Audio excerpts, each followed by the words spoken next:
নমস্কার, অনন্যা রান্নাঘরে আপনাদের সকলকে স্বাগত।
রসুন কুচি,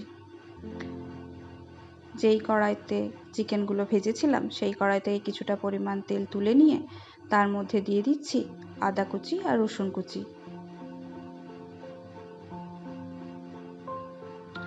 রসুন আর আদা থেকে ভালো গন্ধ বেরোলে কেটে রাখা পেঁয়াজগুলো দিয়ে দিচ্ছি। কিছুক্ষণ নাড়াচাড়া করে পেঁয়াজগুলোর যখন রং চেঞ্জ হয়ে যাবে তার মধ্যে দিয়ে দিচ্ছি কেটে রাখা ক্যাপসিকাম।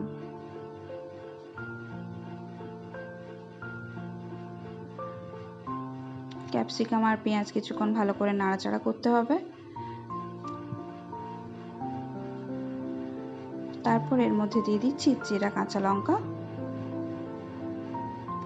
আর দিচ্ছি হাফ চা চামচ লবণ। লবণটা অবশ্যই আপনারা আপনাদের স্বাদ মতো দেবেন। পাশাপাশি আমি একটা বাটির মধ্যে নিয়ে নিচ্ছি 2 টেবিল চামচ টমেটো সস,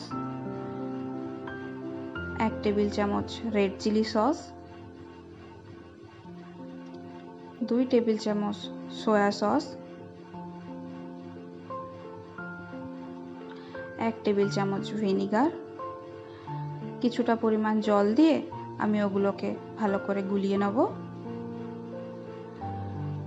এবার ভাজা ক্যাপসিকাম আর পেঁয়াজের মধ্যে ওটা দিয়ে দেবো।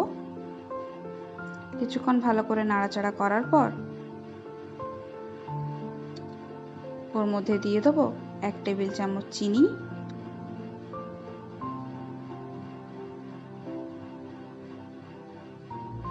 আবার কিছুক্ষণ নাড়াচাড়া করে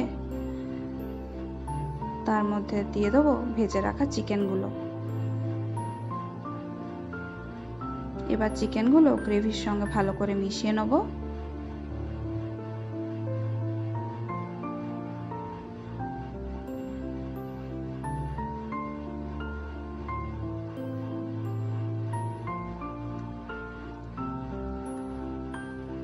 আমি একটা বাটিতে কিছুটা পরিমাণ জল নিয়ে তাতে 1 টেবিল চামচ কর্নফ্লাওয়ার দিয়ে সেটাকে গুলিয়ে নিচ্ছি।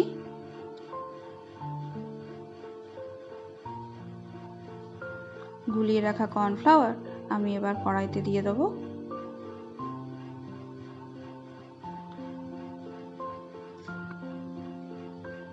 এবার ভালো করে নাড়াচাড়া করলেই আমাদের তৈরি হয়ে যাবে চিলি চিকেন।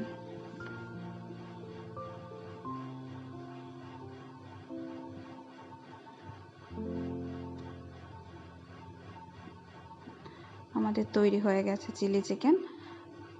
যদি আমার এই রেসিপিটা আপনাদের ভালো লেগে থাকে অবশ্যই লাইক আর সাবস্ক্রাইব করতে ভুলবেন না।